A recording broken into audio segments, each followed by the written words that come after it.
స్వర్గీయ పివి నరసింహారావు గారి 19వ వర్ధంతి. పివి నరసింహారావు గారు స్వాతంత్ర సమర యోధుడు, గొప్ప పరిపాలనా దక్షుడు, బహుముఖ ప్రజ్ఞాశాలి, బహుభాషా కోవిదుడు. ఎమ్మెల్యేగా, రాష్ట్ర మంత్రిగా, రాష్ట్ర ముఖ్యమంత్రిగా, ఎంపీగా, కేంద్ర మంత్రిగా, భారత ప్రధానమంత్రిగా వివిధ రూపాల్లో ఆయన ఈ రాష్ట్రానికి, దేశానికి సేవ చేశారు. రాష్ట్ర ముఖ్యమంత్రిగా భూ సంస్కరణలు చేశాడు.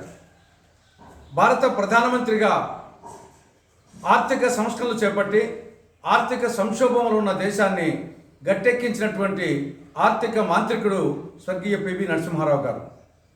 6 సంవత్సరాలు భారత జాతీయ కాంగ్రెస్ జాతీయ అధ్యక్షునిగా కాంగ్రెస్ పార్టీకి ఎనలేని సేవ చేశారు.